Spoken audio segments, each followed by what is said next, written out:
Oi, gente, boa tarde a todas e todos. Eu sou Gisele Federici. A gente está começando uma entrevista muito bacana hoje aqui na TV 247. Quem entrevista comigo é o Leonardo Atushi. A gente está com o Eduardo Moreira, que é economista, engenheiro, é escritor também e tem um canal no YouTube há não tanto tempo, né? Muitos de vocês já conhecem o Eduardo Moreira, vocês inclusive pediram várias vezes para a gente trazer ele aqui.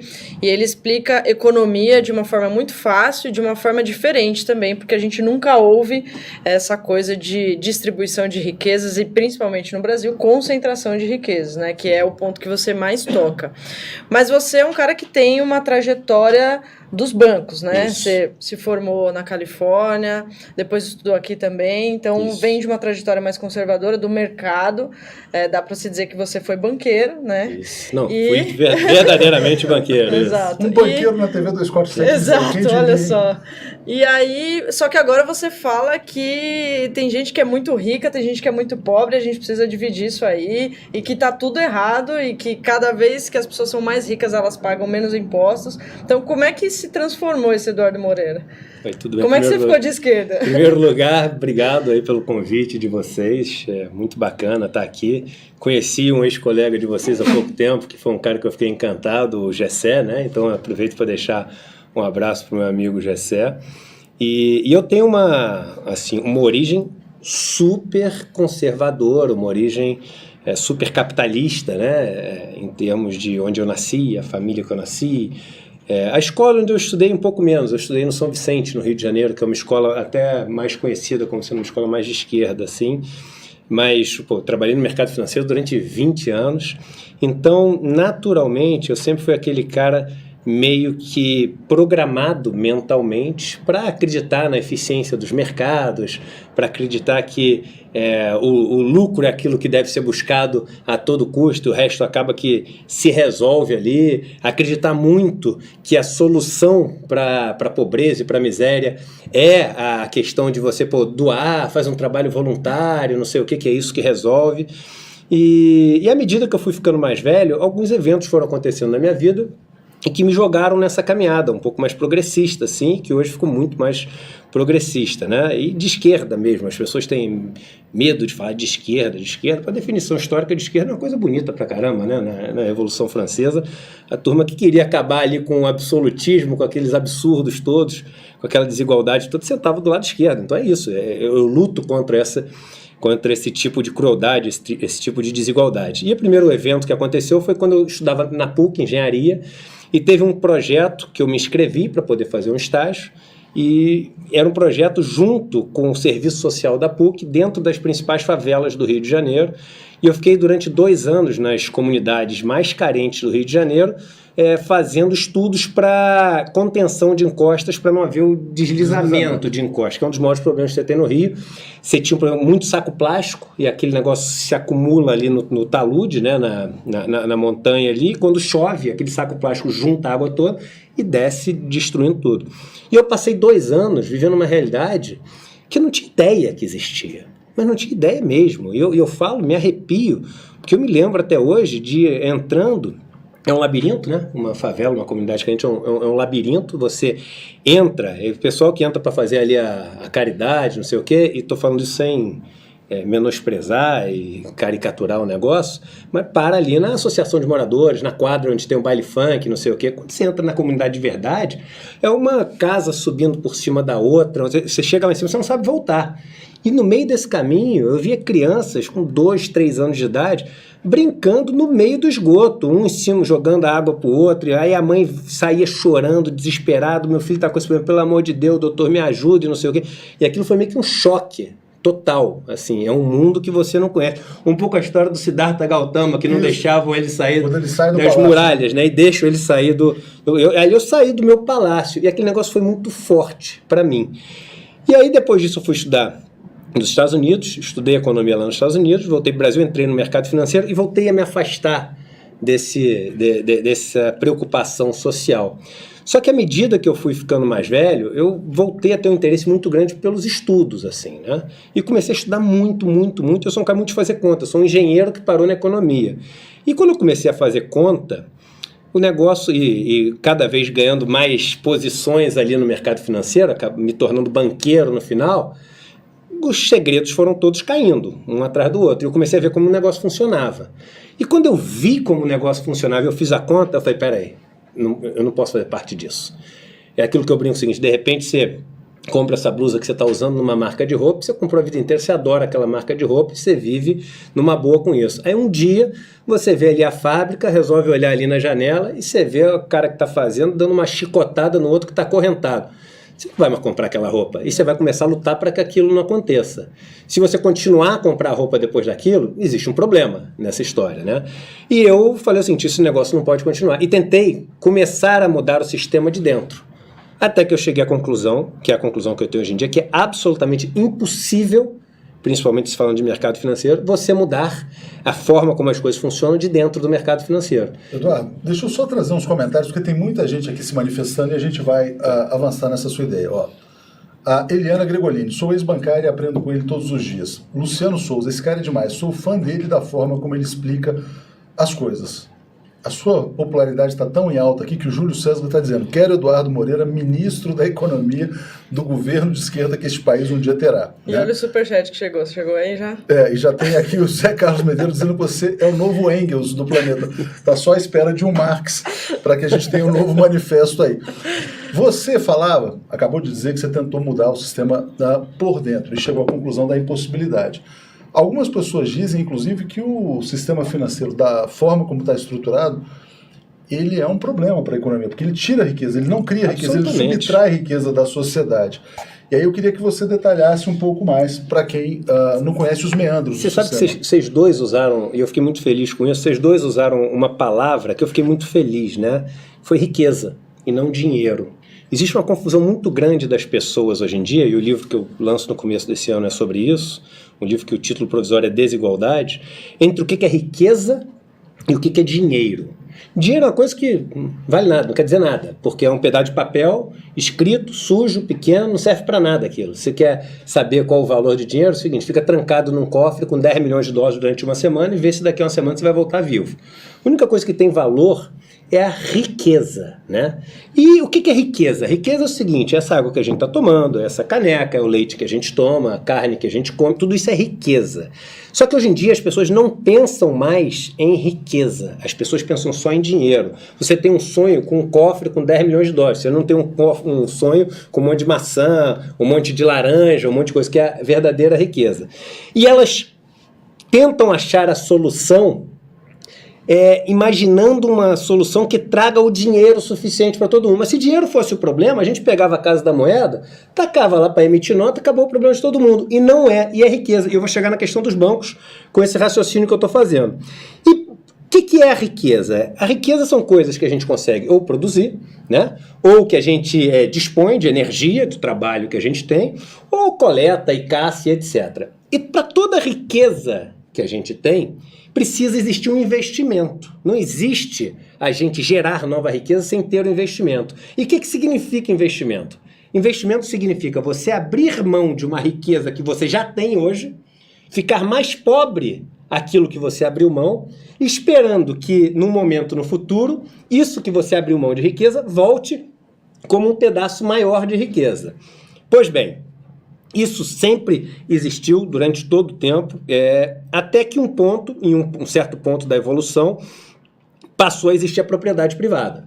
E quando passou a existir a propriedade privada, aconteceu uma coisa que é muito curiosa, e é bacana que aqui a gente está falando, por exemplo, de Marx, sem entrar no livro, sem entrar nos detalhes. Olha que legal que a gente está falando. Antigamente, quando você chegava, é o seguinte, você era um cara que produzia arco e flecha, e era um cara que colhia maçã. Olha como todo mundo vai entender o conceito do Marx agora, sem nunca ter lido Capital nem nada. Se você produzisse um arco e flecha, e um arco e flecha valesse 6 maçãs, você pegava e produzia o arco e flecha, você me dava o arco e flecha, eu te dava 6 maçãs.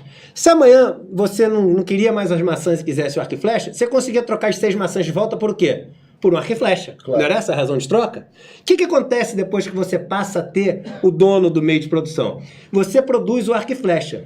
Eu não te pago com a maçã, eu te pago com dinheiro.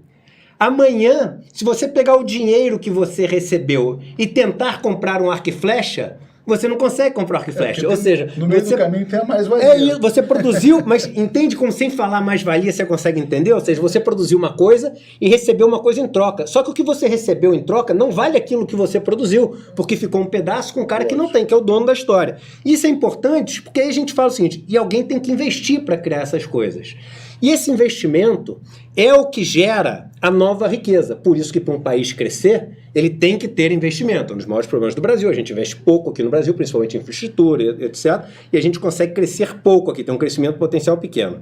Os bancos, vendo esse fluxo todo, quando inventou-se o dinheiro para ser essa moeda que representava o fluxo de riqueza, ela ficava sempre no meio do caminho, na troca de duas riquezas, surgiu uma figura que era o seguinte, olha, eu sou o dono das rotas por onde transitam esse dinheiro e eu ganho em todas as transações.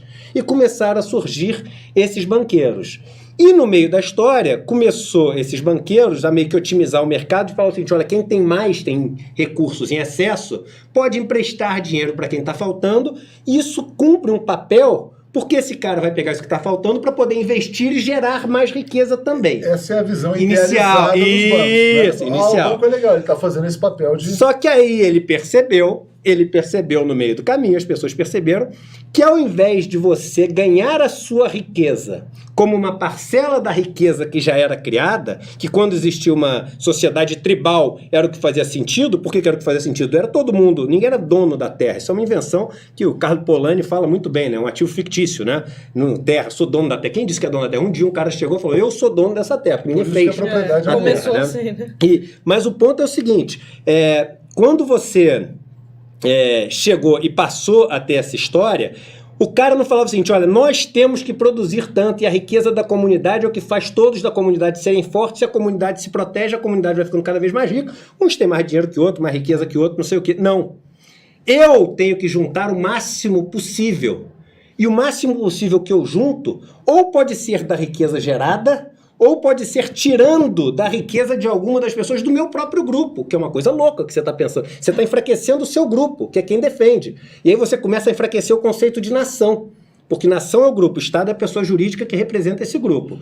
E aí você chega ao extremo, e aí a gente tem uma história inteira para contar, mas aí você chega ao extremo, como é o caso do Brasil hoje em dia, quando as pessoas mais ricas, elas veem o seguinte, que é muito mais fácil para elas não correr o risco de um investimento dar errado e usar a riqueza que elas têm para manter viva as pessoas que elas mesmas jogam na beira entre vida e morte ali de sobrevivência. Então ela fala assim, você está na beira de vida e morte sobreviver. Eu te empresto a riqueza que você precisa para sobreviver. E você me paga juros sobre essa riqueza, que são juros cumulativos que acumulam sobre juros, para poder não sofrer nenhum tipo de penalidade, etc.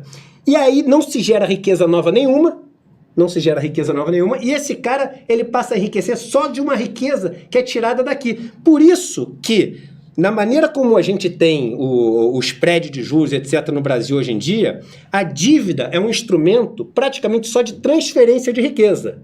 E o equity, que é o dinheiro que você tem em ações, é um instrumento de geração de riqueza. O Brasil, o mercado é quase todo de dívida. Não é um mercado de equity. O mercado de equity do Brasil é desse tamanho. A gente não tem mercado de equity no Brasil. Porque no Brasil percebe-se que é muito mais fácil você ganhar dinheiro em cima dos outros. Só para explicar, equity falando das ações. Ações, as empresas colocam o seu capital isso aí. Em bolsa. Mas eu queria entrar num ponto, Eduardo. Tem uma pergunta aqui no Superchat para a gente não perder depois, que eu acho que tem a ver com escola austríaca, né? O Luiz Fabiano está perguntando o que você pensa da praxeologia, né? Aí eu fui ver, nem conhecia essa palavra. Eu também não conheço. Mas eu fui ver, tem a ver com Ludwig von Mises, escola austríaca, etc. e tal. O Hayek, exatamente. A Sônia está dizendo que o Eduardo é genial e generoso. Mas eu queria te perguntar como que ficou a sua imagem no sistema financeiro. Você virou a ovelha negra do mercado? O que é isso? Você é chamado de comunista? Totalmente, mas isso foi no começo só, né? Agora piorou Agora muito, pior, né? Agora é o Engels, revolucionário, não sei o quê. E eu acho o seguinte, é natural, até pessoas que estão dentro do mercado financeiro e talvez tivessem um potencial de ajudar nesse movimento de luta contra a desigualdade que a gente tem no país, é natural que o cara chegue e fale assim, calma aí, o cara saiu, eu tenho duas opções. Ou eu saio e faço aquilo que até eu acredito, ou eu fico e critico. Porque se o cara fica e apoia, cria uma dissonância cognitiva. A dissonância cognitiva é quando você pensa uma coisa e faz outra. Isso gera um conflito no nosso cérebro, super estudado. Recomendo um livro para todo mundo, chama The Social Animal, do Elliot Aronson, um dos melhores livros de psicologia social. A gente tem que resolver toda dissonância cognitiva de duas maneiras. Ou a gente passa, quando a gente age de uma maneira diferente do que a gente pensa, ou a gente muda o jeito que a gente pensa, ou a gente muda o jeito que a gente age. Isso acontece com todos os jornalistas da imprensa corporativa. Eles entram de um jeito e saem de outro. Mas é verdade, porque ele tem que resolver. Mas tem que aí, pensar com a cabeça se você do patrão. continua com... Se eles continuam com essa ideia no banco, primeiro, eles têm dissonância cognitiva. Então, ele tem duas opções. Ou sair. Só que sair do mercado financeiro é muito difícil. Porque o mercado financeiro, ele faz uma lavagem cerebral que você acredita sempre que é naquele ano que você vai começar a ficar rico. É naquele ano que você vai... E eu fui explorado... As pessoas ficam objetivamente. Mas muito pouco. Muito pouco. Muito poucas pessoas ficam muito ricas, né? Então, o mercado financeiro é um dos melhores exemplos desse mundo que a gente diz, de um monte de gente que trabalha pra caramba, que faz o negócio acontecer, para pouquíssimas pessoas, medíocres, a maioria delas. Então, a maioria das pessoas do mercado financeiro são medíocres, são pessoas absolutamente medianas. Só você pensar o seguinte, o Brasil é um país que tem uma educação que não está ali entre as melhores do mundo. Ponto 1. Ponto 2. Só 1% aqui do Brasil tem o acesso ali a um negócio de super qualidade. Então a gente está pegando um país que não tem uma boa educação, um grupo dentro de um pedaço muito pequeno que vai disputar para ver ali quem é o melhor. Estatisticamente é claro que esse grupo é medíocre. Pensei que eles tivessem chegado lá pela meritocracia. Meritocracia. No Brasil, 70%, isso é estudo ao CDE, né? 70% das pessoas que têm muito dinheiro no Brasil, ou elas são herdeiras, ou elas são donas de algum monopólio, e a gente sabe como a maioria dos monopólios foram feitos no Brasil, ou dados pelo governo, ou privatizados, que é dados pelo governo de novo, e o outro 1/3 é compadrio, ou seja, esquema, não sei o quê. Só 30%. O Brasil é o país que tem menor, um dos países, é o vice-campeão, né? O país que tem menor mobilidade do mundo. Porque algumas pessoas falam assim, desigualdade não é o problema, Eduardo. Você fica falando de desigualdade? Se for desigual, mas a gente subir a maré, tá ótimo, que é o papo dos liberais. Conta, de papel. Por exemplo. Papo do Amoedo. O Amoedo, ele não consegue reconhecer que ele é o problema. O dia que ele reconhecer que ele é o problema, ele vai ter outra visão de país. Mas o seguinte, se você pegar o mundo hoje, com a distribuição de renda que existe no mundo hoje, distribuição de renda e distribuição de riqueza. Se você fizer o seguinte, vamos só gerar nova riqueza, que é o meu papinho que eu falo do parquinho de areia, né? Você tem a riqueza que você tem, tá brincando num parque de areia, a riqueza que você tem é areia. Se você faz monte, tem que ter buraco, não dá pra fazer monte sem buraco. E só tem duas maneiras de tapar o buraco, ou jogando nova areia, crescendo, ou distribuindo, derrubando os montes. Vamos supor que a gente só quer tapar areia jogando, tapar buraco, jogando areia nova no parque. O mundo tem que crescer 175 vezes. 175 vezes é 17.500%, tá? 175 vezes não é 175% não, é 17.500%. O mundo tem que crescer 175 vezes com a distribuição de renda que existe atualmente para as pessoas mais pobres do mundo conseguirem ganhar $5 por dia, que é o nível mínimo. Só que se o mundo crescer 2 vezes, acabaram os recursos naturais do mundo. Então não tem solução matemática. Não tem solução matemática. Só distribuir. Então, só tem essa solução de distribuir. Tem que derrubar um monte. E o que os países, que são os países que têm os melhores níveis de qualidade de vida do mundo, que tem menor corrupção, que tem menor isso. Outro dia, eu gravei um vídeo, eu acho que até para tornar um pouco mais polêmico, o título que botaram é o seguinte: o maior problema do Brasil não é corrupção, né? Aí começa a parecer que eu sou a favor da corrupção, né? É uma maluquice isso.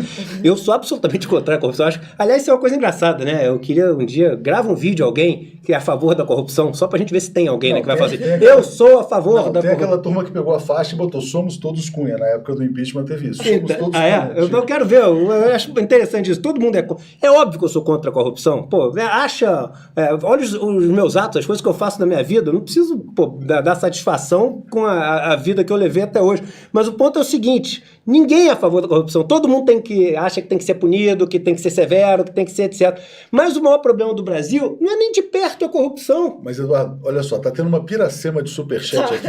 E assim, vou te falar, você tá gerando muita riqueza aqui no canal. Você tá gerando muita riqueza. O João Sardinha, começando pelo João Sardinha, e aí você, se tiver algum conflito, você explica. Ele está dizendo: Eduardo, boa tarde, sou um grande admirador do seu trabalho, sigo você no YouTube. Diz também qual que é o seu canal no YouTube, né? Quando você estava na Jovem Pan, havia algum tipo de pressão para que você não expusesse as suas teorias? Qual que é a próxima pergunta? Não. Não, vamos lá, gente. Eu acho que é o seguinte, várias pessoas, quando eu saí dessa função que eu estava exercendo ao longo do ano passado, me mandaram mensagens falando assim, eu imagino que você saiu por causa disso. Então a única coisa que eu tenho para dizer é o seguinte, vocês acertaram. É a única coisa que eu posso dizer. Então, beleza. Então, quem já tinha teorias, então as teorias estão confirmadas. A chance da sua teoria estar certa é de 95%. Essa é muito legal também. A Fernanda está sempre aqui com a gente. Eu me identifiquei com ela aqui. Fernanda, quando descobri o canal do Eduardo, até fiquei desconfiada. Achei que seres como ele não existissem. Insisti em outros vídeos e aceitei que mesmo em momentos ruins, coisas boas aparecem. Não, porque então, eu te descobri na entrevista com o Augusto Nunes. Eu falei, não é possível. Ele ainda tá na Jovem Pan, né? Sendo entrevistado pelo Augusto Nunes. Não é possível. Aí eu comecei a ver vários vídeos, várias entrevistas, e aí... É engraçado como as aí pessoas... a gente conhece melhor. Elas estão armadas, né? Então, por exemplo, hoje, quando eu falei que ia vir pra cá, aí teve gente que falou assim, você vai falar no 247? Aí quando eu fui falar no Augusto Nunes, pode? Entendeu? Então, assim... Eu acho que a ideia, gente, ela tem que ser debatida e tem que ser debatida com gente de qualidade, entendeu? Com pessoas que têm argumentos. Então o cara quer discutir comigo o pensamento austríaco, vamos discutir então. Mas o Augusto Nunes já foi meu amigo antes de virar esse personagem. Mas é um cara gente boa. O Augusto Nunes é um cara gente. Você me tratou super bem, não tem nada contra ele. Aliás, aqui ó, todas as pessoas da bancada da Jovem Pan, Tiagão, o Vila, o próprio Augusto Nunes, o Oliveira, que é o que fala 10 horas e 10 minutos. Esse cara virou meu irmão, ídolo meu. Esses caras sempre me trataram super bem. O problema não foi ali. A gente imagina. Ó, vamos continuar no Superchats. O Evaldo Abreu. Li o livro A História da Riqueza do Homem. Penso, apesar de muito antigo, ser muito atual. E a Cristina Rocha, encontrar o Eduardo no YouTube foi um sopro de esperança para mim. Responda curto e grosso. Há como investir sem endividar o país? Como fazer? Abraços progressistas a todos. Como encontrar uma chave de investimento, crescimento? Eu acho o seguinte, o endividamento, ele tem um nível saudável. Por que ele tem um nível saudável? Exatamente porque naturalmente ao longo do processo, algumas pessoas vão acumular mais riquezas do que outras, e para você fazer com que a máquina flua de uma forma melhor, se essa riqueza que está em excesso parada, sem gerar riqueza nenhuma, for para a mão de alguém que tem capacidade de usar esse negócio para gerar mais riqueza do que ele tem que pagar de juros para esse cara, você está conseguindo fazer o maior número de riqueza ser gerado. Só que a gente não tem nada disso no Brasil. A gente tem um endividamento absolutamente cruel e que para a nossa máquina. Porque o que você paga de juros é muito maior do que a riqueza do que você consegue gerar. Mas mesmo assim o endividamento é estimulado. E por que ele é estimulado? Porque quando você faz isso, você gera, e eu vou usar a palavra, sem medo de usar a palavra, um escravo econômico. É um escravo, não tem outra palavra. E por que é escravo econômico? Porque hoje em dia eu conheço, com esse trabalho que eu estou fazendo, assim, milhares de pessoas que me mandam mensagens, que o cara trabalha há 5 anos da vida dele, e o cara acorda às 5 horas da manhã, volta para casa 11 horas da noite, e 100% do que o cara ganha vai para pagar a dívida que ele contraiu. Então isso não é escravidão?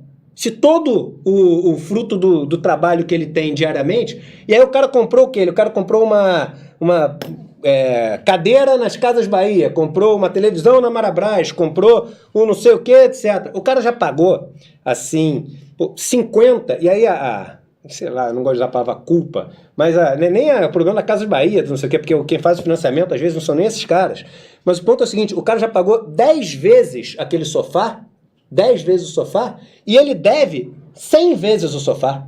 Então ele virou um escravo, e o cara não sabe como sair, e isso começa a dar desespero. E tem gente que põe uma bala na cabeça por causa disso.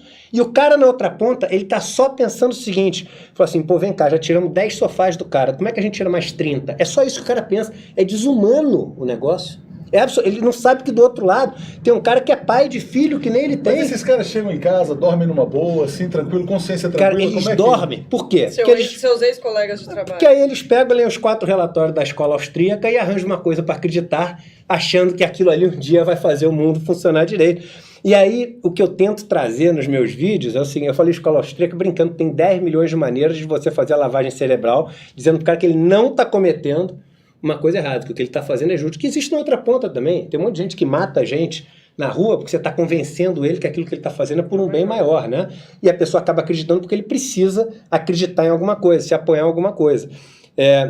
Mas quando você faz conta não dá para chegar.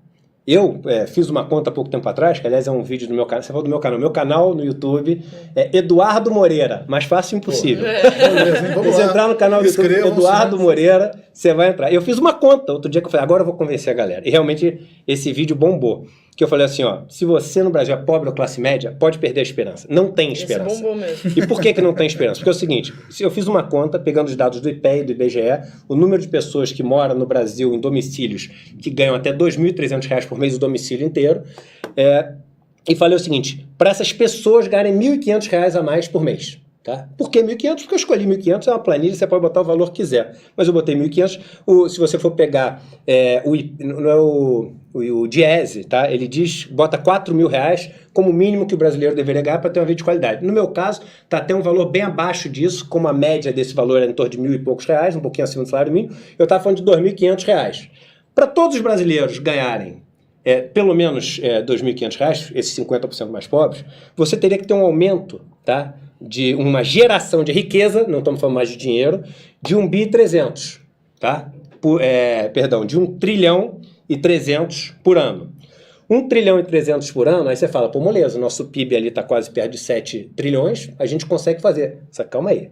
Tem que ir 1 trilhão e 300 para esses 50 mais pobres, 50% mais pobres. Só que no Brasil, só 13% da renda gerada vai para os 50% mais pobres. Logo, nós temos que gerar 9 trilhões e pouco. Com o ritmo de crescimento do PIB do Brasil de 2% ao ano, que a gente não conseguiu nos últimos anos, mas conseguimos 2% ao ano, somos fera. Então, beleza, daqui a 46 anos a gente consegue fazer as pessoas ganharem R$1.500. R$1.500 a mais. Então não tem solução, é matemática. Você pode brigar comigo, você pode não gostar de mim, você pode ficar nervoso comigo. Agora, com a matemática, se começar a brigar com a matemática, vai brigar com a lei da gravidade, vai brigar com essas coisas também.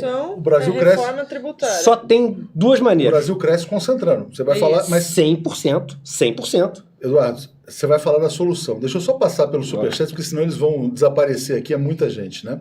O Felipe quer que você explique o fenômeno da dívida pública brasileira, se é real ou não, né? E o Cristiano pergunta se você é a favor da auditoria, né? Auditoria você da sabe dívida. Que é o seguinte... Antes, desculpa, só passar aqui, porque é muita gente mesmo. E o Pedro Cândido dizendo, bem-vindo à trincheira, Eduardo, que seus conhecimentos sejam espalhados pelo povão, agradecendo aqui. Enfim, aí depois a gente continua. Fala da dívida interna para depois a gente voltar vamos lá, vamos falar da dívida brasileira. O Brasil tem uma dívida pública gigantesca, que é o maior... Antes de falar da dívida pública, deixa eu falar um negócio da auditoria da dívida pública. Essa questão da auditoria da dívida pública, eu vou estudar e eu vou dar uma opinião para vocês. Porque as pessoas também começam a achar... Quem sabe onde a gente traz ele a Fatorelli. Isso, todo mundo está falando da Fatorelli. E hoje me mandaram o link, eu vou ler o material da Fatorelli. Aliás, teve outro dia um comentário de um cara que falou assim, o Eduardo é um infiltrado, na verdade ele é de direita. Se ele não fosse, ele já tinha falado do trabalho da auditoria da dívida pública. Tá vendo? Enquanto não falar disso, eu não sei. Gente, o que eu não sei, eu falo o seguinte, eu não sei. Eu vou estudar e aí eu vou ter uma opinião. Agora, sobre o que eu sei, eu comento. Eu vou dar uma estudada nisso porque é um tema que me interessa muito. Mas no Brasil, o que acontece?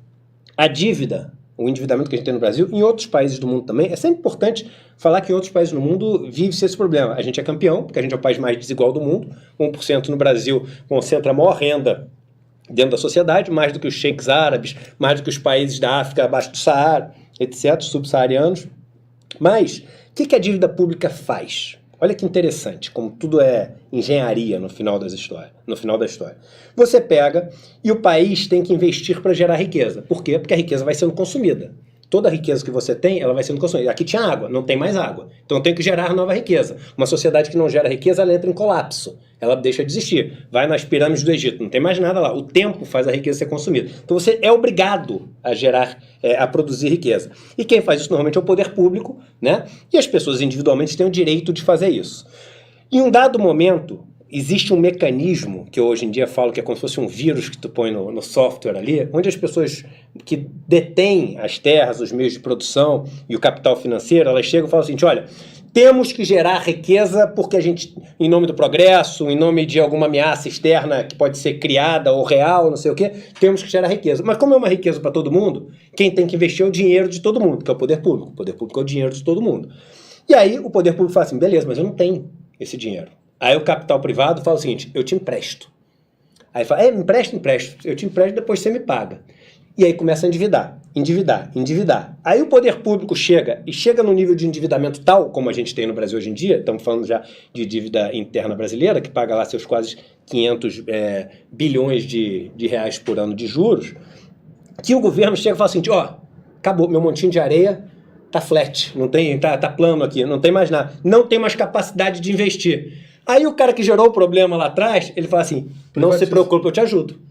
Como assim você me ajuda? Eu te ajudo das seguintes maneiras. Quem dera fosse só privatização, que também é um ponto importante. Ele primeiro chega e fala o seguinte, para começar o seguinte, todo mundo viu que o Estado está quebrado, então o Estado é um fracassado.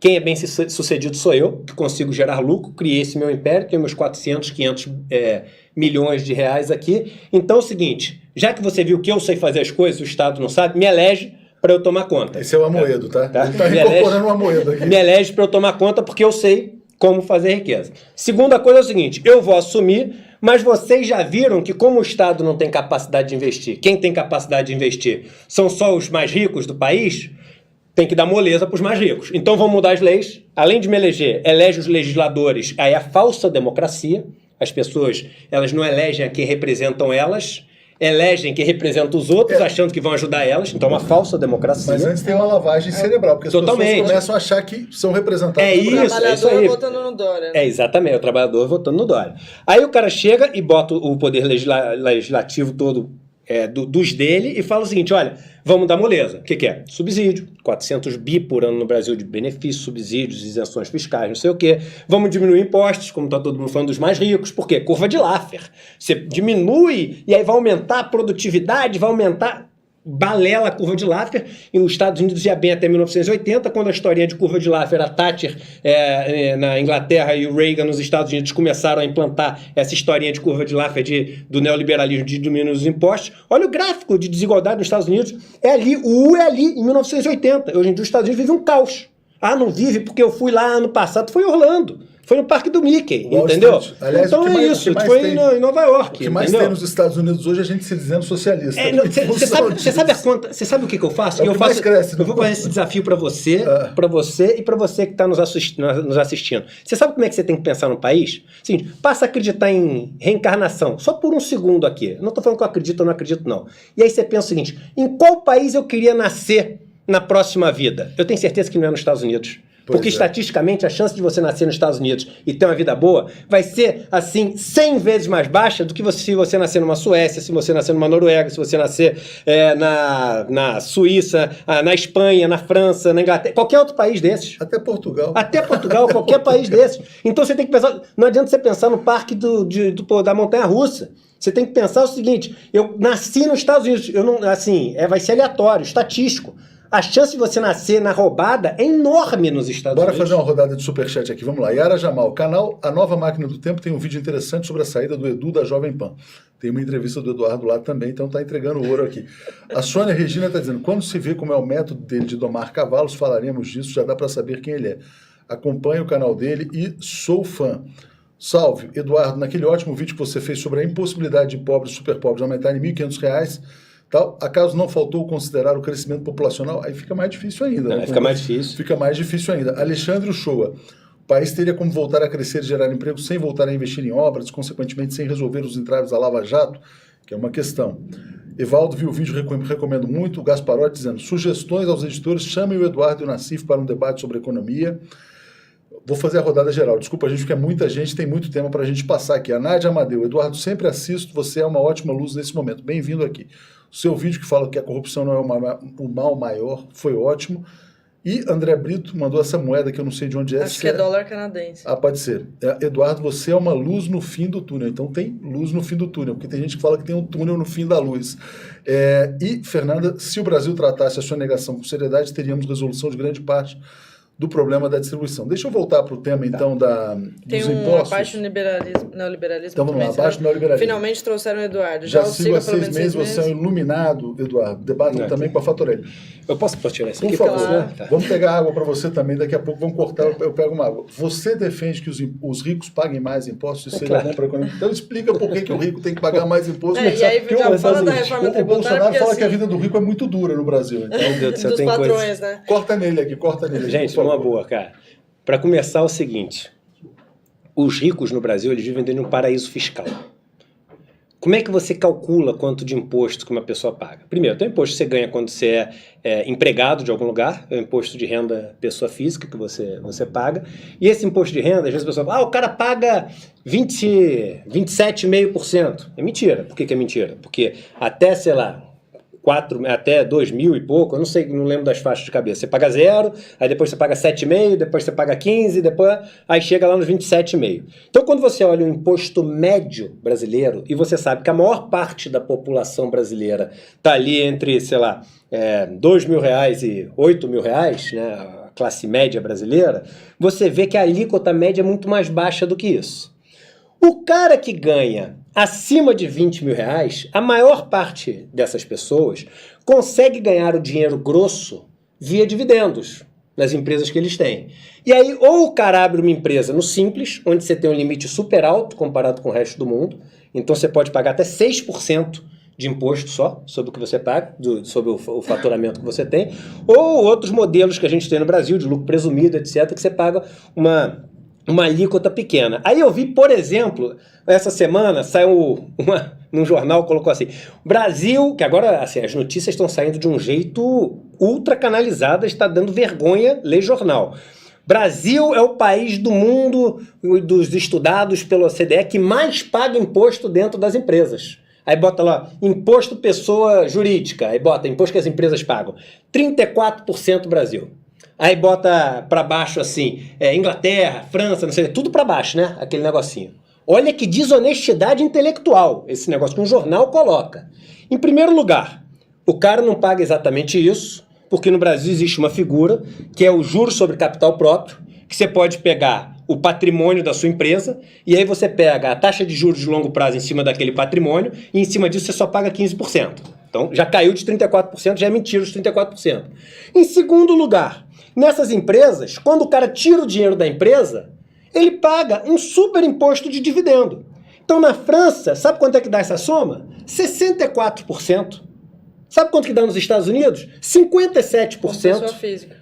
Quando você soma o que o acionista paga do imposto dentro da empresa com o que ele paga de dividendo. Porque você tem que somar os dois. Lógico, você tem que pagar. É claro que você tem que somar. E olha, ou seja, a gente paga menos de 30%, porque esse 34%, quando você põe juros sobre capital próprio, ele cai para baixo de 30%, e aí não tem mais nada que o cara tem que pagar. Você não acha que o Brasil cria com isso o paradoxo da empresa pobre e empresário rico? Por exemplo, cria. Empresário rico de empresa pobre? Perfeito. E era o ponto que eu ia chegar. Perfeito seu raciocínio. Pronto. Que aí todo mundo está chegando junto no raciocínio, que é o seguinte.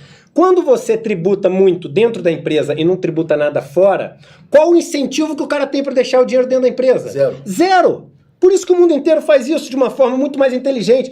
Vamos supor, em vez de você cobrar 50% de imposto dentro da empresa, você faz o seguinte, cobra 25% dentro e 25% fora. O cara sabe o seguinte, que enquanto ele não tira o dinheiro da empresa, ele só pagou 25%. Então ele tenta deixar o máximo de tempo o dinheiro dentro da empresa. O dinheiro dentro da empresa está empregando gente, está investindo em produção, está fazendo tudo que é o que a gente quer, que é geração de riqueza. Vamos se lembrar que é o seguinte, ninguém aqui também é a favor do seguinte, vamos dar dinheiro para todo mundo que é pobre, Não, a gente tem que gerar riqueza. Uma sociedade próspera, ela gera riqueza. Você tem o caso, por exemplo, Spinhamland, na Inglaterra, que você pega no século XVII.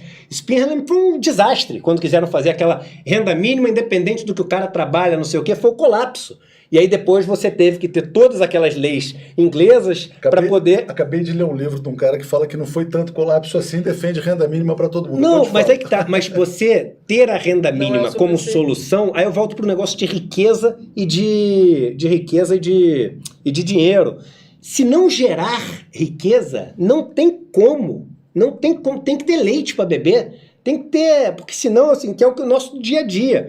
Então, você tem que ter um estímulo para as pessoas gerarem riqueza, ou seja, trabalhar. E aí eu venho num ponto importante, que é o seguinte. Pô, numa boa, quando eu vejo o Dória, esses outros caras, não sei o quê... Pô, meus amigos morrem de medo, não fala nome das pessoas, não. Fala. Quando você vê essas pessoas falando assim, o problema do Brasil é trabalho. Aí eu desligo a televisão. Eu juro que eu desligo a televisão. Porque não é brincadeira, né? Esses caras é o seguinte, quando o cara acorda 8 horas da manhã ali, que ele acha super cedo, não sei o quê, e tá o café da manhã na mesa posto, o cara acordou às 4 para botar o café da manhã. Aí o cara vai dormir à noite, que ele deu boa noite pro empregado dele, o empregado vai chegar meia-noite. Você acha que o problema do Brasil é trabalho? É trabalho. Os caras no mercado financeiro que eu vejo, pessoas, medíocres, que nunca leram 3 livros na vida, ganhando 1, 2, 3 milhões de reais por ano. Então, o problema do Brasil não é trabalho. Não é trabalho. O problema do Brasil é distribuir a riqueza que é gerada, e aí sim, aí vem outra coisa que é a ingenuidade das pessoas. Temos que investir em educação. Temos que investir em educação. Mas aí vem cá, você acha que é só botar escola, vai estar todo mundo em escola? O cara trabalhando nas condições que ele está, tendo que acordar às 4 da manhã e voltar às 10 horas da noite, com a jornada que ele tem, com as condições que ele tem, morando onde ele vive. Não dá! Não dá no Brasil. A gente tem tudo é máquina de desigualdade. O sistema educacional é uma super máquina de desigualdade. Aí o cara chega e fala assim, agora o Jorge Paulo Lemann está investindo em educação. O maior barato fez uma escola aqui em São Paulo, R$8.000 a mensalidade. Vamos mudar o problema do país. Acabou o problema do país. Depois de construir um monopólio, né? Enfim, aqui no Brasil, quase monopólio. Deixa eu te fazer uma pergunta, Eduardo. Fala que eu tô... Então vou fotografar o superchat aqui. Fotografei, fala aí. A gente teve um governo que se preocupou mais em dividir o bolo. Na verdade, praticamente o único governo que efetivamente pensou em dar ali uma distribuição maior do montinho de areia. Mas houve uma conciliação ali para que as pessoas ricas continuassem ricas, né? Você matou a charada. O que você acha disso? Qual foi o grande erro do PT, na minha opinião? O grande erro do PT, agora quem gosta de me bater, mais um motivo para você me bater. O erro do PT foi não ter sido esquerda o suficiente. O PT tinha que ter sido esquerda e não foi esquerda. Quando teve que ser de verdade para distribuir, etc., ele foi direita. O que o PT fez? Você tem um monte de montinho de areia no Brasil.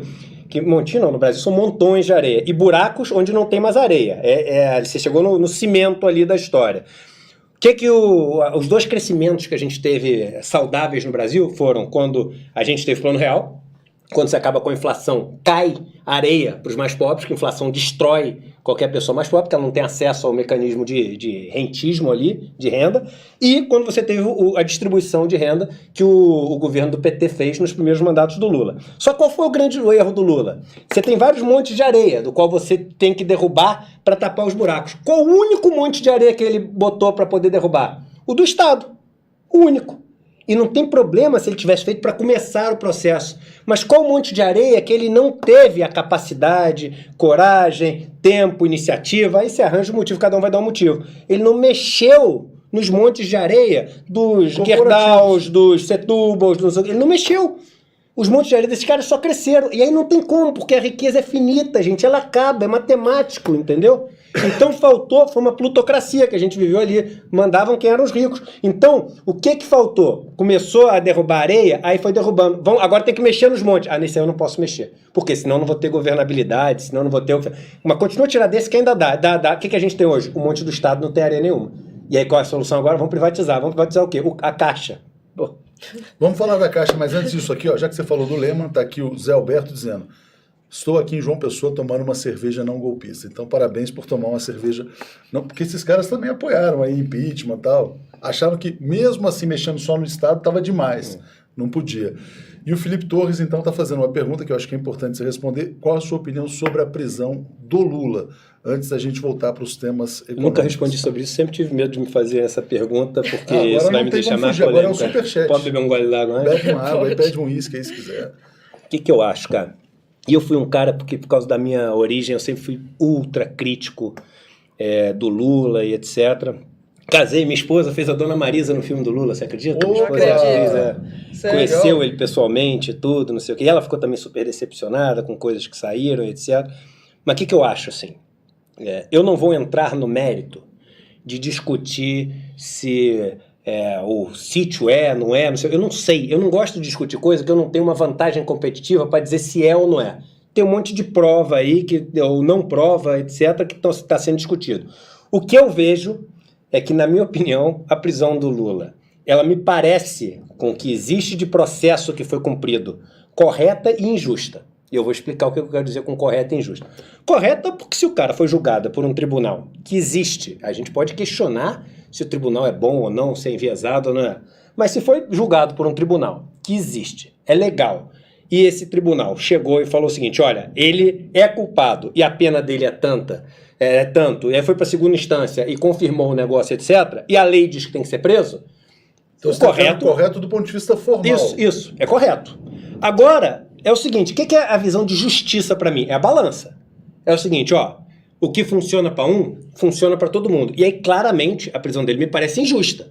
Porque você vê o seguinte, o que aconteceu com o Lula é, na balança, igual ao que acontece com os outros? De jeito nenhum, mas nem de perto. Então, fica muito claro para mim, quando você conta essa historinha, que é o seguinte, ó, você tem um cara que tem um sítio em Atibaia, entendeu? E o triplex que você vai ver é um apartamento ali de 100 e poucos metros quadrados ali num lugar que é de classe média, ali no Guarujá. É isso o negócio. Aí você tem o Aécio com um monte de milhão, você tem o fulaninho com bilhão, você tem não sei o que, etc.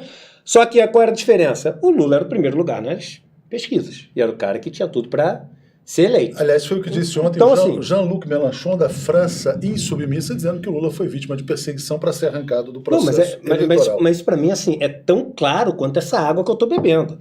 Eu não tenho a menor dúvida hoje que o Lula foi preso por causa da posição dele nas pesquisas e da chance dele assumir o poder. Esse foi o motivo pelo qual ele foi preso. Num rito, que é um rito legal, mas, na minha opinião, injusto. Tá defendendo a falcatrua do Lula. Então você não entendeu nada do que eu falei, aí você faz assim, como isso é vídeo e fica gravado, você volta e assiste de novo. Dá pra voltar, exatamente. Eu não vou falar de novo, você volta e assiste de novo. O YouTube tem essas estatísticas também. Um vídeo é muito bom, quando o cara tá gostando, ele volta, isso é bom. Ah, tem essas estatísticas? Tem isso. E a Fernanda tá dizendo o seguinte, se o PT fosse mais esquerdo, o golpe teria vindo antes. E aí tinha também a questão de financiamento de campanha, tudo isso. Fala. Mas eu tenho um comentário sobre isso que ela falou. Se o PT fosse mais esquerdo, o golpe teria vindo antes. A gente não pode ter esse medo. A gente não pode ter esse medo. A gente não pode ter medo de ser esquerda, de ter ideias progressistas. A gente não pode ter o medo de fazer, eu vou usar até uma palavra forte, a revolução que o país precisa. A gente não pode ter o medo de se organizar, os sindicatos se organizarem de uma maneira eficiente, etc. Não pode ter esse medo.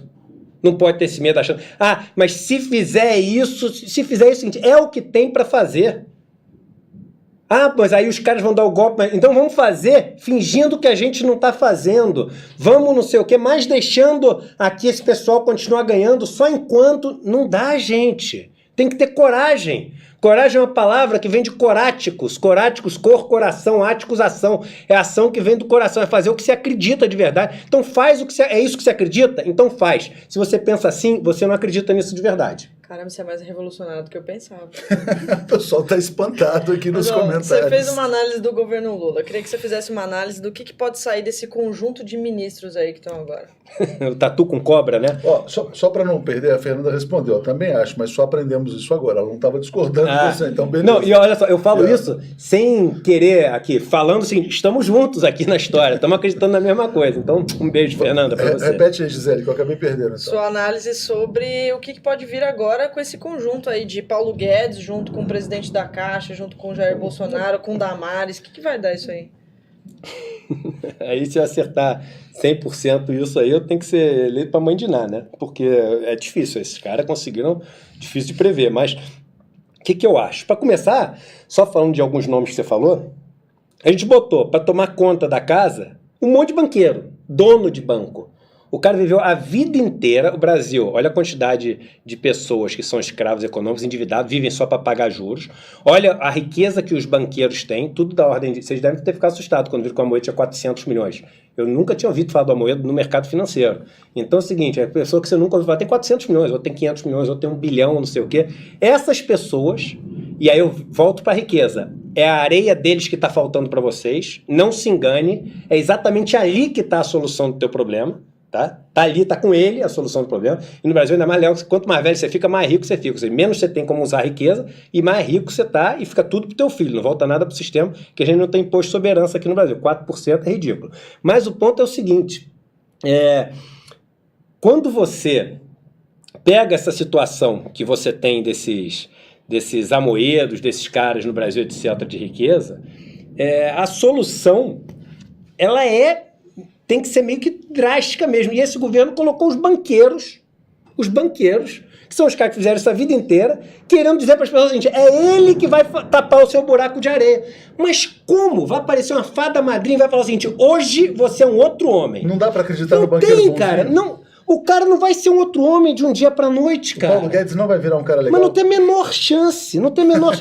Pra começar, é o seguinte, Paulo Guedes, eu não posso falar se ele é legal, eu nunca bati um papo com ele, mas eu sei Eu sei que é o seguinte, todos os lugares onde ele trabalhou, teve problema de relacionamento, todo mundo briga com todo mundo. O cara vaidoso pra caramba que briga com todo mundo. Então a gente já viu, eu falei isso antes da eleição, começou o negócio, os repórteres viram nas primeiras entrevistas com ele e os ministros viram nos primeiros papos com ele. Mas qual o grande problema desse governo? O grande problema desse governo é o seguinte. Primeiro, eles não achavam que iam ser eleitos, até alguns meses antes da eleição. Aconteceu vários fatores que fizeram eles serem eleitos absolutamente de uma forma surpreendente até para eles. E o PSL não tem quadro, né? Na verdade, não tem partido. Foi um partido que foi meio que feito ali de ocasião, né? Já era mais antigo, mas eu digo feito de ocasião, usado de ocasião ali para poder, esse projeto de poder aí dos banqueiros, dos donos das empresas, que é o Jair Bolsonaro. E aí, quando eles viram que iam ser eleitos, precisamos juntar uma galera. Que galera a gente vai juntar?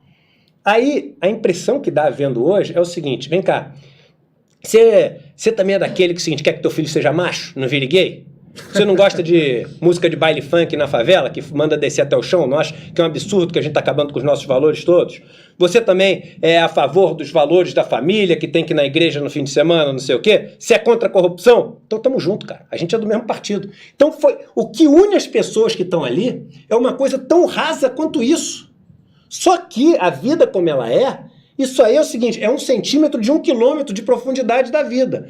E agora que eles botaram as pessoas juntas que estão unidas pelo 1 centímetro, é o seguinte, tá tendo que cavar mais fundo, que aí tem que começar a fazer as coisas. Aí cavou 1 centímetro abaixo, já viu o seguinte, mas calma aí, cara, o Onyx, ele é o oposto do Paulo Guedes. Eles concordavam que não queriam que o filho dele virasse gay. Mas é o seguinte, o resto tudo eles discordam. Pensa bem, cara, o Paulo Guedes é um cara que odeia o Estado, ele acredita 100% no lucro, tem ódio de servidor público. Mas pegou dinheiro de fundo de pensão. Isso. Pegou dinheiro de fundo de pensão. Aqui é um ponto interessante a gente falar. O sistema ele é capitalista no lucro e socialista nas perdas. Né? Toda vez que é para dividir as perdas e os riscos, é o Estado. Toda vez que é para ficar com os ganhos, é o privado. A gente depois pode explorar esse ponto. Mas então, se você for fazer a figura daquilo que o Paulo Guedes odeia, vai sair quem? O Bolsonaro. O que o Bolsonaro foi? Ele é servidor público a vida inteira. Quem pariu Jair Bolsonaro? O Estado brasileiro.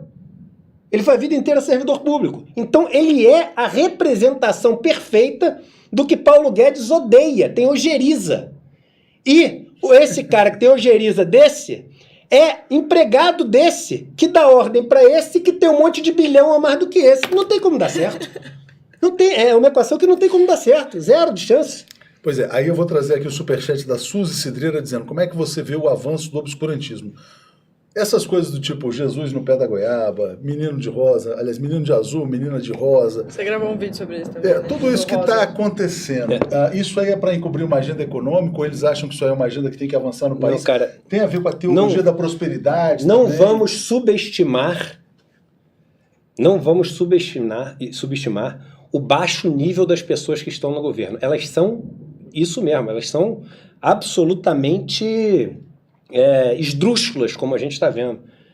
Então, assim, muitas vezes, Freud falava isso, né? Às vezes um charuto é só um charuto mesmo, né? Às vezes a besteira que a mulher falou... A Damares é só uma Damares. Ela não está criando teorias conspiratórias. Se quiser que ela crie uma... Ela é aquilo, né? É aquilo, cara. Então, assim... Agora, isso me preocupa demais, porque meio que vai, de alguma maneira, vai permear, e é o que passa para as escolas, para as crianças, e assim... Me permite contar uma história rapidinho aqui? Permito, mas antes eu vou pedir inscrição no canal. A gente sempre tem que pedir, o pessoal do YouTube fica dando bronca, tem que pedir inscrição na TV 247 e no Eduardo Moreira, né? Vamos lá fazer as inscrições no canal Eduardo Moreira. E agradeço muito a Ana Mafei, que está adorando e mandou um superchat. Diga você. Hoje aconteceu uma coisa especial comigo, assim. E eu acho que queria até falar com vocês aqui. Eu estava vindo para o trabalho, né? E eu só ando em São Paulo, só ando a pé, tá? Eu faço tudo a pé, você viu que eu cheguei aqui um pouco suave. Ele odeia a propriedade, não tem mais carro, não tem mais casa, mora no Airbnb. Não, brincadeira. Não, porque depois vão me cobrar. Mentira que tu tem o carro, foi ele que falou brincando, viu, gente? Porque... E aí eu tava vindo, eu cruzo pelo Parque do Ibirapuera, e aí quando eu tava saindo do Parque do Ibirapuera, eu vi 4 meninos, assim, tipo pivetinho mesmo, que rouba coisa. E eles estavam saindo do parque assim, discutindo com segurança, tacaram um pedaço de madeira no segurança, na hora que eu estava saindo. E aí eu vi os meninos saindo, Assim que eles saíram, eles abriram assim para atacar uma menina que estava andando ali, tinha saído toda arrumadinha, não sei o quê, do lugar onde ela estava, que acho que era uma academia ali. E aí saiu, os 3 juntaram, um foi para longe para poder ficar vigiando na rua se alguém ia chegar, que era o mais velho deles.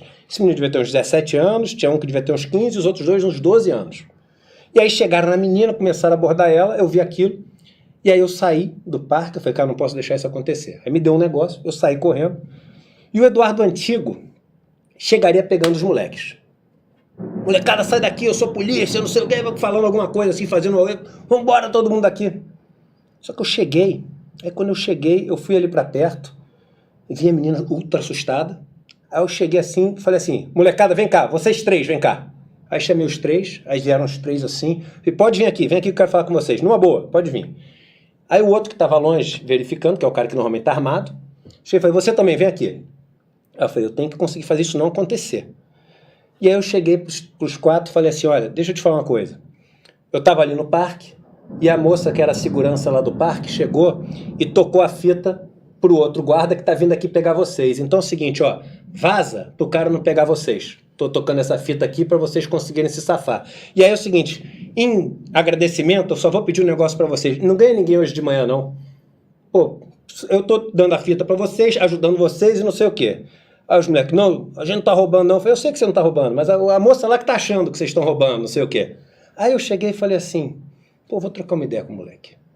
Aí eu cheguei pro moleque mais velho e falei assim, qual é teu nome? Aí o cachorro falou assim, é Gustavo. Aí eu falei assim, pô, cara, é o nome do padrasto do meu filho.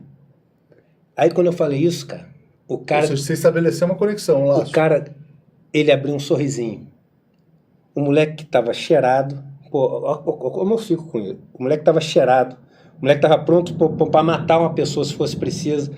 E se eu te falar que naquele sorrisinho que o moleque abriu, eu consegui ver, cara, que ali dentro mora uma criança ainda, entendeu? Ou seja, foi a chamada empatia. O cara mora... deixa eu só terminar porque isso é importante. Aí eu perguntei o nome do segundo, teu nome? Aí o moleque falou assim, meu nome é Pedro. Eu falei, pô, é o nome do primo da minha esposa. E o teu? Aí o moleque falou assim, meu nome é José Vitor. Eu falei, cara, esse é nome de moleque que faz sucesso. Aí eu falei, eu quero que vocês 4 olhem no meu olho agora. Eu falei assim, eu prometo pra vocês 4 que, cara, eu vou viver até o último dia da minha vida tentando mudar a situação de vocês. E quando eu falo isso, eu sei que um monte de gente vai olhar e vai falar o seguinte, pô, leva pra casa, não sei o que, etc. Mas ao mesmo tempo eu vi essa semana passada também o vídeo de um moleque numa lancha em Angra dos Reis, um adolescente, que ele pega um celular e grava assim, tá vendo esse celular aqui numa lancha, no iate enorme? Isso aqui é o seguinte, MBR, a mulher de baixa renda, que estava aqui comigo na lancha, esqueceu aqui, ó, tá vendo esse celular aqui? Aqui para você, ó, mulher de baixa renda, e jogou na água. E aí eu sei que muita gente de esquerda vai olhar para isso e vai falar o seguinte, tem que descer a lenha nesse moleque, matar esse moleque. E eu vou te falar que a mesma compaixão que eu tenho pelo Gustavo, eu tenho por esse menino. Porque os dois são vítimas desse sistema desigual que a gente tem. Os dois são vítimas disso que a gente está querendo implementar cada vez mais nas escolas. Porque o pai desse cara do iate é um loser também. É um cara medíocre, que nunca não tem mérito nenhum pelo negócio. Morre de medo de perder. Então, a gente tem que olhar para esses dois caras. Os dois são vítimas desse sistema. E quando eu digo vítima, não é que aí tá vitimizando, tadinho dele. Não é tadinho, pelo contrário. Eu fui duro com o menino hoje. Como eu acho que tem que ser duro com o cara, mas tem que entender o que eles representam, o que causa aquele negócio, senão você vai estar enxugando gelo pro resto da vida, entendeu? É isso que você faz agora, tendo saído do sistema financeiro e agora com uma empresa que gera conhecimento de educação. Mas vamos abrir os livros dele, aproveitando, Gisele, só para a gente rodar, para as pessoas conhecerem um pouco mais. Então, o Eduardo escreveu, A Vida é Sua, o poder libertador de tomar as rédeas do próprio caminho. Vamos mostrar alguns outros, olha, Encantadores de Vidas, né? Esse livro foi muito legal, foi o livro mais vendido do Brasil durante vários meses. Você também é encantador de e aí você conta como 2 pessoas mudaram suas vidas, é isso? Isso, um treinador... o Monty Roberts e o Nuno Cobra. Isso, e aí a gente vai falar um pouquinho de cada um desses livros. O Encantador da Montanha, o encontro Esse livro é muito legal, vai virar filme agora. Pô, legal. Então você é um best-seller, você é um mega escritor, é engenheiro, economista, escritor. Eu sou roteirista, eu me formei como roteirista. Esse livro é muito bacana. Depois a gente tem uma história sobre ele, mas vai. Branca de Neve Zangado, mas eu queria chegar naquele do sistema financeiro. Esse aí, o que os donos do poder não querem que você saiba. Esse aí que está te fazendo mais famoso aí no mundo financeiro, né? Que transformou você na ovelha negra. Vamos, Investir é para Todos, Eduardo Moreira. Vamos lá. E esse muito livro, hein, cara? Recente, né? Muito livros. Ó, e aí, só para não perder, antes da gente falar dos seus livros, dessa transformação pessoal, que é importante, para não perder os superchats também, a Bruna Câmara está dizendo, se você vê algum risco de confisco da poupança... Não, zero. Zero, então, beleza. Maurício Bahia, eleito um dos 3 melhores economistas do Brasil pela revista Investidor Institucional, para apontar... Aqui também tem isso, que você foi apontado como melhor aluno da Universidade da Califórnia, é isso? Com 15 anos, Pô, também é estudioso, cara. Então vamos lá. Então fala dos livros dessa transformação, porque eu acho que assim, essa sua... Você falou, é muito difícil as pessoas saírem da gaiola dourada, né? Ou pelo menos da promessa de uma gaiola dourada no sistema financeiro. E aí você fala que se tornou senhor do próprio destino. Conta um pouco. E também o gerador de conhecimento. Gerador de conhecimento. Porque você fala que a ignorância também é uma forma de poder, tirar né? poder. O que o pessoal fazia antigamente quando invadia uma cidade? A primeira coisa é queimar a biblioteca, né? A ignorância é uma das maiores formas de poder que existe, né? E esses livros, eles têm uma trajetória, eles também vão se tornando cada vez mais contestadores, assim, né, do sistema. O Encantadores de Vida foi o meu primeiro grande livro. Eu sofri 2 acidentes muito sérios que me levaram a conhecer esse encantador de cavalos nos Estados Unidos e o Nuno Cobra no Brasil, e percebi que o que um usava para domar cavalos, sem violência nenhuma, etc., era muito parecido com o que o Nuno usava para treinar atletas. E falei, pô, por que isso não pode ser usado para a vida das pessoas? Aí publiquei o livro, ele ficou em primeiro lugar muito tempo, em todas as listas do Brasil, e aí comecei a escrever outros livros, e aí esse tema da desigualdade do capitalismo, do mercado, começou a entrar. Então, O Encontro, por exemplo, é um romance de ficção de um cara que sofre um acidente, um cara do mercado financeiro, super bem sucedido financeiramente, super mal sucedido como pessoa, emocionalmente, que sofre um acidente, entra em coma, mas assim que entra em coma, ele não percebe que entrou em coma, porque começa a sonhar no coma, e começa a pensar, pô, eu quase morri, e o que podia ter acontecido da minha vida? Começa a questionar a vida dele toda dentro do coma. Só que do lado de fora, as pessoas vendo ele, falam, esse cara tinha tudo e quase morreu. Caramba, olha, e começa a questionar a vida delas.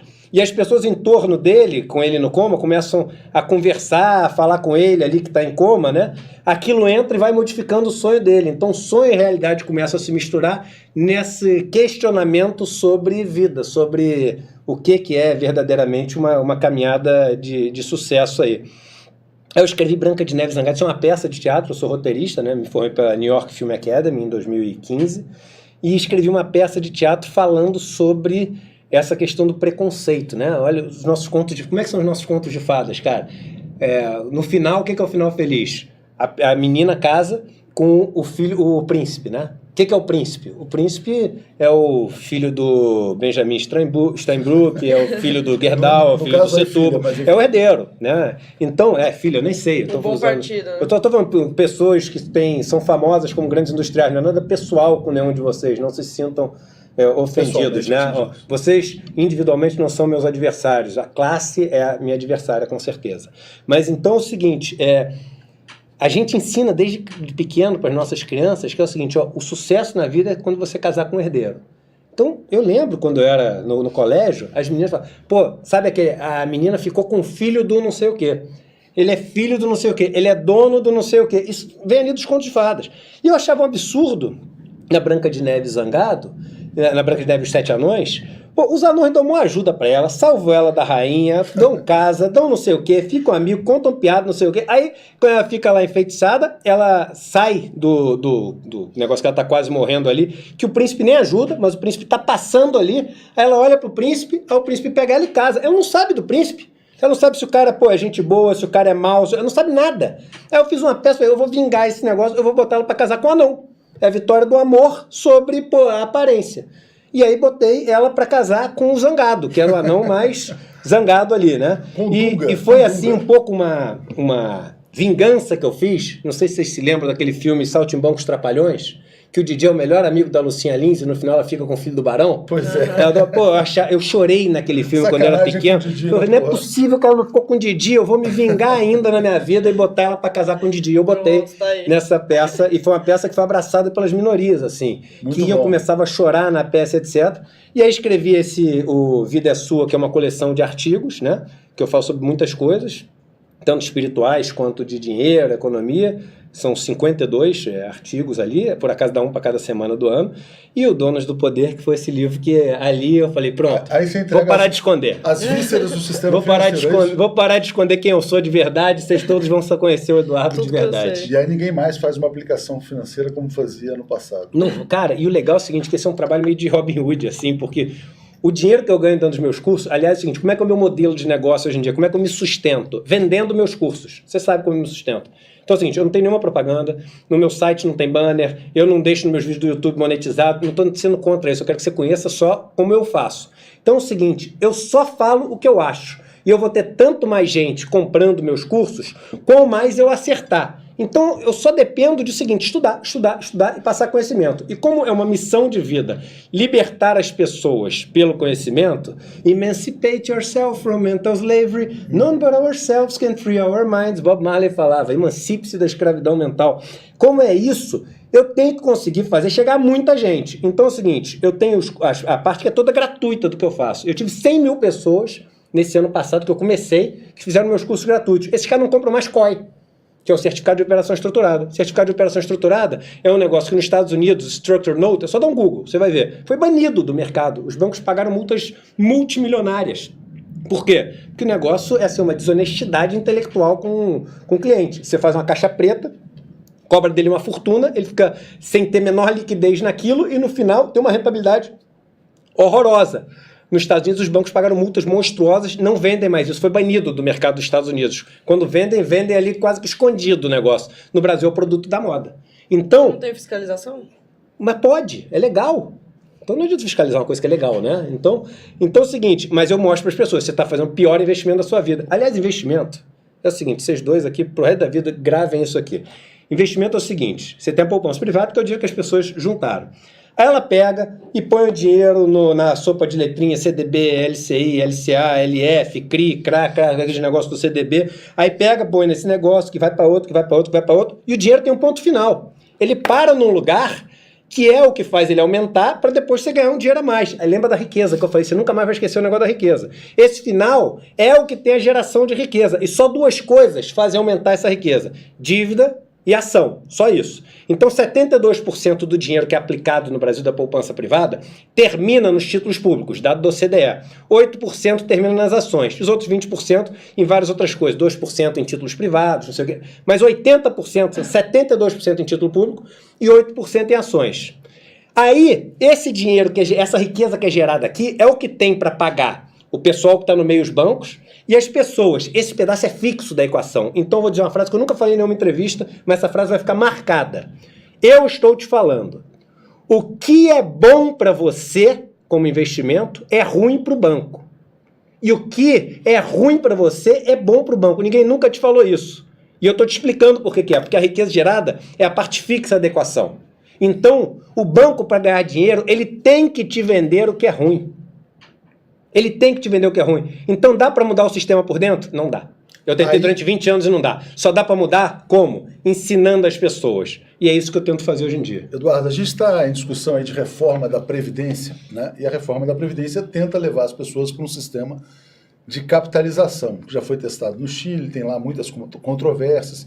Como é que e está criando na mente das pessoas, o Estado é tão falido, tão quebrado, que se o cara não for para uma previdência privada, ele vai morrer pobre. O que você diria para as pessoas que hoje estão vivendo esse dilema? Tem que fazer minha aposentadoria, meu, sei lá, VGBL, PGBL. Não, eu acho o seguinte, que você tem que poupar, você tem que poupar, né? Então, não se endividar, não cair nessa armadilha de se tornar um escravo financeiro e pensar que o pouco todo dia, no final das contas, vira muito, né? Eu brinco o seguinte, se um casal que joga bolinha no farol ali, cada um juntar R$30 por dia e aplicar no Tesouro Direto nos títulos longos, com a taxa média que você teve dos títulos longos ao longo dos últimos anos, em 15 anos eles juntam R$1 milhão, com risco zero, que é o título público, né? considerar risco zero dentro de um país, Claro. o título público. Então é o seguinte, é você conseguir poupar um pouquinho para se livrar dessa escravidão dos bancos. Esse negócio da capitalização, o que os bancos querem? Eles querem gerir a Previdência. É tão óbvio quanto isso. Os banqueiros foram para lá para o governo, os banqueiros querem que eles sejam gestores de negócio, porque existe uma taxa de administração, uma taxa de performance, etc. Eles querem pegar um pedaço desse bolo em cima das pessoas.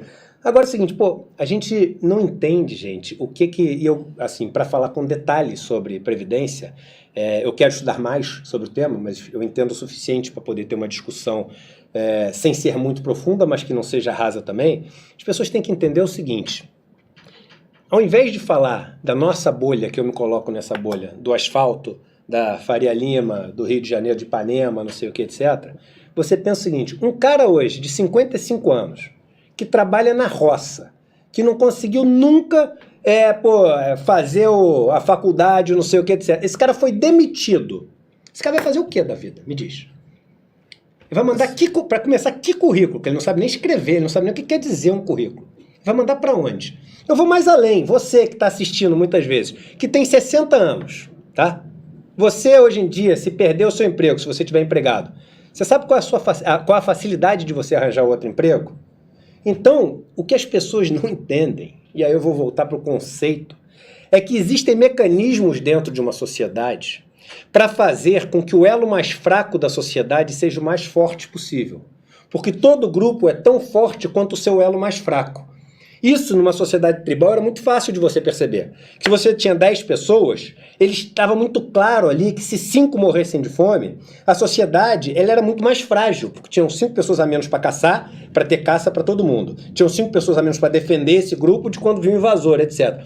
Hoje a gente vê 5 morrendo de fome, as pessoas pensam, e é uma idiotice pensar isso, que beleza, vai sobrar mais pra gente. Elas não conseguem entender que elas são tão fortes quanto o elo mais fraco da corrente. Então, o que existe desse welfare, que essa rede de proteção social, é o seguinte: é fazer com que o elo mais fraco, fragilizado, com algum problema, ele tenha o mínimo de condição para continuar sendo um defensor da nação, do grupo de pessoas que estão ali, e esse grupo seja o mais forte possível. Muito bom. Deixa eu ler o comentário aqui da Rayane Paula, dizendo: esse cabra macho está falando tudo que eu gostaria de falar se tivesse oportunidade. Principalmente na fala que ele diz: a gente tem que fazer o que o coração pede e ter coragem de fazer uma revolução, mandando lá de Fortaleza, no Ceará, esse comentário. E a Paula Meniconi está dizendo: a Mara Luque já disse que banco é o pior lugar para se deixar o dinheiro. O que você pensa das cooperativas de crédito, que tiveram um crescimento muito grande em pouco tempo, né? A gente está avançando aqui no horário. Quando você sentir, fala, estamos aí. Não, tranquilo. Eu só acho uma coisa, gente, só cuidado. E eu não estou falando sobre a Mara, não. Uma coisa que eu vou falar para vocês sobre o que eu falei, e eu não estou falando isso para você só me seguir, não, até porque eu vou estar errado muitas vezes na vida. Eu li uma coisa no livro americano que eu acho espetacular, né? O cara falou: toda vez que eu olhei 5 anos para trás da minha vida, falei, caraca, eu estava errado em tudo que eu pensava, então provavelmente o que eu penso hoje está errado também. Então isso te faz ser mais humilde, né? E querer ouvir mais as pessoas, etc. Mas cuidado quando vocês virem as informações financeiras que são passadas para vocês e as dicas financeiras que são passadas para vocês. Olha quem está patrocinando a pessoa, entendeu? Porque assim, eu tentei dar um Google para falar de COI no Brasil, ninguém fala mal de COI. Aí você vai ver quem são os maiores patrocinadores, tanto dos blogueiros, youtubers, sites, etc., hoje em dia de finanças do Brasil. São os bancos e corretores. É por isso que isso é um controle da informação que você recebe. É um controle. Sabe quantas pessoas têm coragem hoje em dia de fazer o que vocês estão fazendo? De me chamar para uma entrevista ao vivo? Ninguém.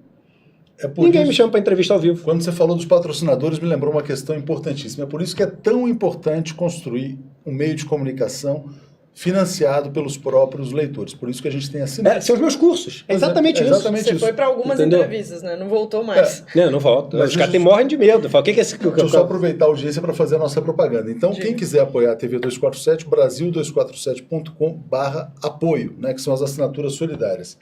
Os jornalistas pela democracia, brasil247.com/democracia, podem ser membros do canal também, muito importante, muitas pessoas já são membros do canal aqui dentro do próprio YouTube, e o Eduardo também vende os cursos dele, tem lá, vamos lá fazer as inscrições. edumoreira.com.br. Tem o site edumoreira.com.br e tem o canal no YouTube que é Eduardo Moreira. Eu sei que a gente está avançando, e aí eu vou te trazer a questão aqui do Cláudio, O que você acha da posição dos Estados Unidos, que tem um discurso para fora, um discurso protecionista e fomenta o liberalismo nos países de fora? Os Estados Unidos é bom barato, a gente déficit brasileiro, não sei o que, o déficit americano esse ano vai fechar, no ano passado vai fechar quanto? 850 bilhões de dólares, né? O déficit brasileiro vai fechar em quanto? Em 40 bilhões de dólares. Ah, mas lá é muito maior do que o Brasil. O déficit é 20 vezes maior, o PIB é 10 vezes maior. Então, em relação ao PIB, o déficit lá é muito maior do que o brasileiro. Ah, mas a dívida lá é menor. A dívida lá é acima de 100% do PIB, no Brasil é em torno de 80% do PIB. Como é que os Estados Unidos conseguem financiar isso?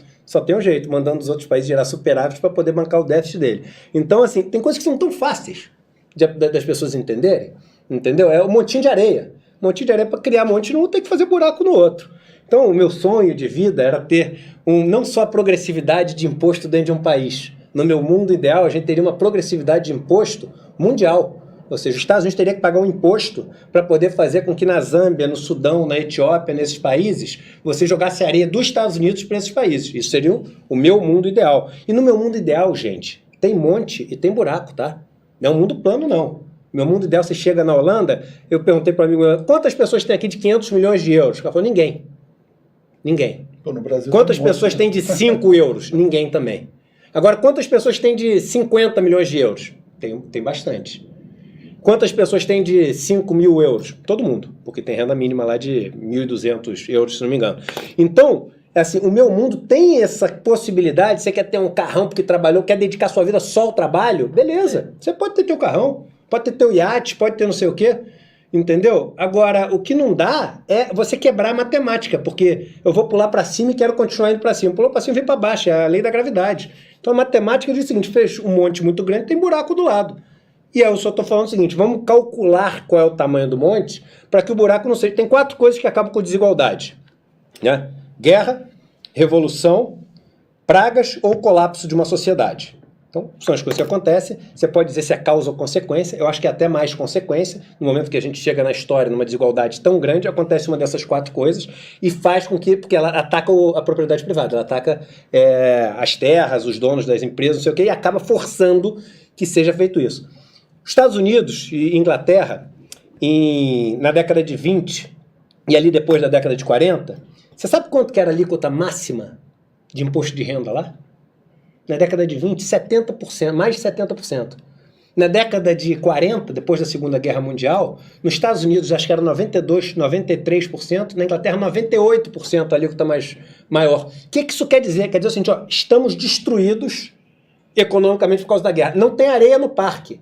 Então é o seguinte, está proibido o monte ser acima desse tamanho. Acima desse tamanho é zero. Aliás, não pode. Curiosa, os bilionários americanos que passaram a amar a filantropia, não foi só porque eles são bonzinhos, é porque tem imposto sobre herança que é pesado lá também. Então, não, totalmente. Aí ficou legal ser bonzinho. Não, e o imposto sobre herança é uma coisa tão óbvia para mim, assim, você conseguiu juntar o teu monte desse parquinho de areia. Não foi você que criou a riqueza que você tem. Quem criou a riqueza foi um monte. Então é o seguinte, você juntou, agora você morreu, joga de volta pra galera brincar. Aí posso falar uma coisa um pouco mais polêmica agora? Pode, lógico. Por favor. Esse negócio de filantropia que a gente tá falando, né? Eu tenho um cuidado enorme quando a gente fala desse negócio de ficar só na filantropia. E eu tomo um cuidado quando eu falo, porque eu sei da importância de ganhar um prato de sopa para quem não tem um prato de sopa. E eu sei da importância de ganhar ali o mínimo de ajuda da aula que você está dando para o cara que não tem a aula. Então, eu tomo todo esse cuidado de não jogar contra essa pessoa que tem aquilo que faz toda a diferença na vida dela. Mas também tem o outro lado, que é o seguinte. Por que hoje em dia você vê tantos ricões do Brasil fazendo a doação, a generosidade, indo lá no Natal ou na Páscoa para dar o vinho de Páscoa para as crianças? Por que você tem tanto isso? Algumas pessoas vão falar, porque o cara vai comprar um induto de consciência, né? Para o cara poder dormir com o travesseiro, não sei o quê, e poder continuar fazendo as barbaridades dele. Eu acho que vocês nunca ouviram alguém falar esse negócio, eu acho que é mais do que isso. É uma domesticação do cara que tem a energia para fazer a mudança. Porque o cara que ganha um prato de sopa e o vinho de Páscoa, ele não queima pneu na rua. Esse cara está domesticado e não vai fazer isso. Ele não vira colete amarelo, então é isso. Ele não faz isso. Então é o seguinte, eu acho que a energia, e eu não estou defendendo queimar pneu na rua, mas A energia do cara que chega ao ponto de queimar pneu na rua, essa energia é importantíssima para o país. Porque é essa energia que tem que ser canalizada e agrupada da forma certa para, de uma maneira não violenta e pacífica, fazer essa pressão que precisa fazer. É greve, é movimento, etc. Como é que foi que Suécia e Noruega fizeram a grande mudança e se tornaram 2 dos 5 países mais bem-sucedidos do mundo? Os 2 estão entre os 5 melhores IDHs do mundo. Como? Noruega é primeiro, por acaso. Estavam entre os países mais pobres da Europa. Noruega, a taxa de pobreza maior que tinha de todos os países nórdicos. Noruega ficou independente em 1905. Era um país que foi governado pela Suécia, foi governado pela Dinamarca. Era um caos. E aí o que aconteceu ali na década de 30, nos 2? Os caras começaram com os movimentos sindicais, com as greves, etc. Países que eram governados pelos liberais e pelos conservadores. E aí os sociais-democratas, os trabalhadores, com as greves, que aí teve aquele negócio, teve confronto, teve não sei o quê, mas era, a princípio, um movimento absolutamente pacífico. Até por isso eles romperam com a Internacional Comunista. Eles romperam com Lenin porque eles eram contra a violência da história. E aí os trabalhadores pegaram, tomaram poder e falaram o seguinte, olha, tem que ter, o bem é público. Então tá, então o Estado tem que fazer parte do negócio, interferindo, entendeu? E aí fizeram os países mais iguais. Qual o objetivo de vocês? A gente tornar uma sociedade mais equalitária possível, pleno emprego, aqui no país, e a rede de welfare, de faculdade grátis para todo mundo, saúde grátis para todo mundo, não sei o que, fizeram esses países. Eduardo, muita gente pedindo para você voltar aqui outras vezes, né? É uma demanda assim, teve pedido de universal. De comentários semanais. Comentários semanais, diários, praticamente. E aí é o seguinte, quando a gente tiver o Eduardo de novo, a gente vai fazer já, só vamos trazer as perguntas de quem quiser previamente, porque é muita coisa. Depois que ele estudar a dívida pública da Fatorelli... Temas específicos. Vou deixar para você e você fazerem suas mensagens finais. Faz suas considerações finais. Né? Não, gente, às vezes eu me empolgo muito quando eu falo as coisas, e isso é uma paixão muito grande, né? Eu vivo falando, eu gosto de pegar a etimologia das palavras, paixão vem de patis, né? Que quer dizer sofrimento em grego. E conhecer a forma como as coisas funcionam me trouxe um sofrimento muito grande na vida, né? Eu escrevo no Donos do Poder que o que me fez escrever esse livro foi quando eu tive uma cirurgia que eu fiz deu errado, eu quase morri, estava internado no Sírio-Libanês, e quando eu fui ver, eu estava ali com 10 enfermeiras, num quarto mega de luxo, não sei o que, quase morrendo, mas com uma mega estrutura. E a filha do meu caseiro teve uma apendicite de 12 anos, ele me ligou lá no hospital e foi para um hospital público. E aí esse cara ficou 4 dias sentado naquela cadeira azul de plástico, sem ir para casa, esperando a filha dele ser atendida com uma apendicite. E eu no Sírio-Libanês, com toda a estrutura que eu podia ter. E aí eu comecei a falar, quem está pagando meu Sírio-Libanês? Quem está pagando não sou eu, porque eu não gastei um centavo aqui. É o plano de saúde. Falei, mas quem paga o plano de saúde? É a empresa. Falei, mas será que é a empresa? Não, porque a empresa põe isso como um dos custos que ela tem para poder passar para o cliente que compra os produtos da empresa. O que a minha empresa vende? Vende fundos de investimento. E quem é um dos caras que aplica nos fundos de investimento da minha empresa? O meu caseiro. Então eu cheguei à conclusão que aquele cara que estava esperando na cadeira azul de plástico, 4 dias a filha ser atendida, era o cara que estava bancando eu ter aquelas 10 enfermeiras me atendendo. E eu falei o seguinte, eu não consigo conviver com isso. E foi quando eu escrevi aquele livro. Então esse sofrimento que me faz ser apaixonado por essa missão de vida que eu tenho hoje. Então isso que eu prometi para os meninos hoje, eu fiz questão de olhar no olho deles para ele ver que eu estava falando de verdade. Isso é uma missão de vida agora.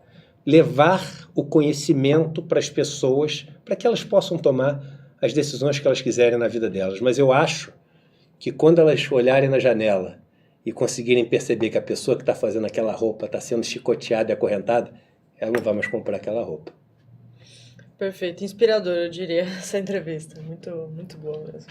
Muito obrigado a todos vocês que nos acompanharam. O Eduardo é nosso vizinho aqui, a gente vai trazer ele mais aqui para a gente bater papo. E se elas puderem, e gente, eu falo uma coisa que é o seguinte, o dia que eu tiver 5 milhões de inscritos no meu canal, eu consigo acabar com o COI em 1 mês no Brasil. E ninguém mais vai ser. Eu consigo, todo mundo vai ficar sabendo, e quando souber não vai fazer. Não, mas... Então ajudem com os amigos de vocês, tanto aqui pro 247, como pro meu canal também. Avisem, vamos fazer assim um esforço pessoal tarefa. mesmo Se você para poder falar divulgar assim, esse negócio. O pessoal não quer saber do fim do COI, não. Você tem que falar assim, ó, quando eu tiver 5 milhões de inscritos no meu canal, eu faço a Revolução Brasileira. Não, e tem Aí até... você faz rapidinho. É legal você ter falado isso, que eu lembrei de uma coisa. Você está falando para um público que é de esquerda, né? Não, todo mundo que assiste o 247 praticamente já tem ali a sua visão política, mas você é um cara que era banqueiro, que veio de outro lugar. Não, isso é o que eu acredito. Então, mas aí você acha que você traz esse conteúdo para pessoas que pensam fora da Você esquerda? sabia que o que eu mais recebo hoje em dia é e-mail das pessoas falando assim, cara, olha só, eu pensava de uma maneira completamente diferente até você me trazer os dados. Eu vou te dar, eu pensava. Porque Eu pensava, não é que assim... Essa pessoa que você convenceu não assiste o 247, mas ela te assiste. Hoje, um cara que sempre foi um dos meus melhores amigos, mas o cara que eu mais discuto política, o cara que eu briguei a vida inteira, o cara que a família dele teve que sair da Argentina por causa da ditadura na Argentina, foi ameaçada, vive no Brasil, um cara foi sempre muito de esquerda. Eu briguei a vida inteira com esse cara. E hoje, a gente conversa, ele fala, cara, vou te falar, eu tenho uma história de família de esquerda, mas eu queria, um dia me explica como você conseguiu fazer a mudança, porque para mim é tão importante ver uma pessoa Agora que eu vou mudou. falar uma coisa que vai te chocar. Não sei se vai te chocar, mas você pega lá aqueles manifestos que em geral falam para os trabalhadores se libertarem das suas correntes. Tá cheio de rico infeliz. Tá cheio de rico infeliz querendo se libertar, querendo ser mais generoso, querendo sair desse mundo. Você sabe qual é o meu objetivo? Você tem que Assim, libertar de os vida, ricos também. Libertar os ricos. libertar os ricos, mas eu tenho outro objetivo de vida. Que aí, quando a gente conseguir fazer Além de isso... acabar com o COI. Quando a gente conseguir, além do COI. Quando a gente conseguir fazer isso, a gente vai mudar o país. Quando a gente conseguir reunir a classe média à classe pobre. A classe média, ela se uniu à classe que explora ela para poder ter o que tem, que é a classe rica, e criminaliza a classe pobre. As pessoas sabem, os donos das empresas, eles sabem que o dia que a classe média se reunir com a classe pobre, eu digo reunir, porque a princípio elas são vítimas da mesma coisa, então elas teoricamente são conceitualmente unidas, mas elas estão separadas no Brasil principalmente. Se eu conseguir um dia reunir essas duas, explicando para elas os conceitos, a gente muda esse país. É isso aí, já tem aqui, volta Eduardo, com isso a gente encerra a entrevista de hoje. E agradecemos Um abraço a todos para vocês. vocês, muito obrigado. A gente tem programações aí para ir tocando. Obrigado, gente. Valeu. Obrigado.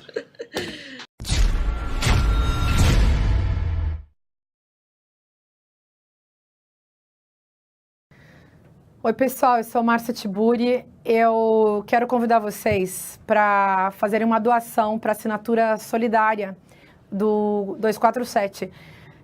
Do jeito que a comunicação brasileira, que os meios de comunicação têm sido sequestrados por um pensamento autoritário, é muito importante a gente sustentar esse parâmetro democrático do 247. Faça a sua doação, seja generoso dentro das suas possibilidades e esteja junto com a gente nessa luta por democracia no Brasil.